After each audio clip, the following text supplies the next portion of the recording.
Ministre de l'Intérieur. Vous avez la parole, cher collègue. Oui, Monsieur le Président, Monsieur le Secrétaire d'État, chers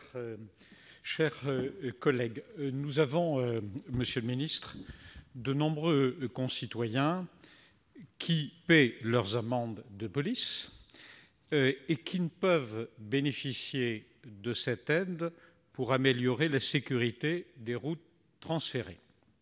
Alors, qui sont-ils? Ils n'habitent pas dans les métropoles, pas plus que dans les communautés d'agglomération où les voiries sont communautaires à 100%, Monsieur le Secrétaire d'État. Et elles ouvrent droit au produit des amendes de police pour leur collectivité. Ils n'habitent pas dans les plus petites intercommunalités de moins de 10 000 habitants qui ont un régime dérogatoire.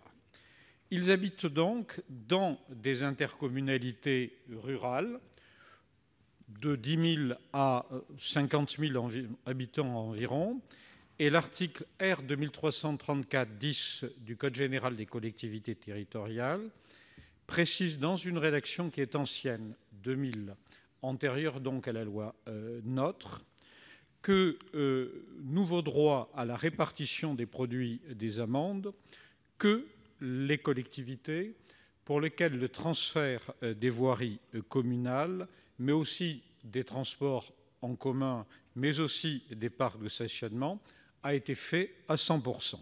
Or, dans ces territoires ruraux, les transferts ne se font pas à 100%, tout simplement parce que les typologies de voiries ne le permettent pas et que souvent les capacités financières de ces intercommunalités ne le permettent pas. Une révision des règles, Monsieur le Ministre, serait donc possible, avec en particulier l'idée d'ouvrir l'accès à la répartition à partir de 50% des transports. Et je souhaiterais avoir votre réponse sur cette proposition. Merci, cher collègue. La parole est à Monsieur Gabriel Attal, secrétaire d'État auprès du ministre de l'Éducation nationale et de la jeunesse. Merci, Monsieur le Président, Mesdames et Messieurs les sénateurs et sénatrices. Monsieur le sénateur Philippe Bonnecarrère, je vous prie d'abord d'excuser l'absence du ministre de l'Intérieur qui reçoit ce matin les syndicats de policiers dans le contexte que nous connaissons et m'a demandé de vous répondre. Le produit des amendes de police relatives à la circulation routière est reversé aux collectivités et aux groupements afin de financer des opérations destinées à améliorer les transports en commun et la circulation routière. Logiquement, les collectivités bénéficiaires de ce reversement disposent donc des compétences leur permettant de mettre en œuvre ces travaux. C'est pour cette raison que, hors de l'Île-de-France, ce produit est attribué aux communes, sauf si celles-ci appartiennent à un groupement auquel elles ont délégué la totalité de leurs compétences en matière de voies communales, de transports en commun et de parcs de stationnement. Des seuils démographiques permettent en outre de garantir l'équité des modalités de répartition actuelles des amendes de police. En effet, la part du produit revenant aux communes ou groupements éligibles de moins de 10 000 habitants est répartie par les conseils départementaux qui déterminent la liste des projets à subventionner.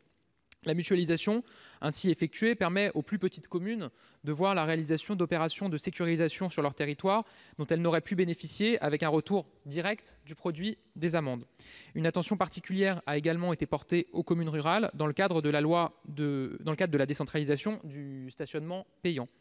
La loi de finances rectificative pour 2016 a prévu que, à partir de 2019, les enveloppes départementales allouées aux petites communes seraient au moins égales à la moyenne des sommes allouées au titre des 3 derniers exercices.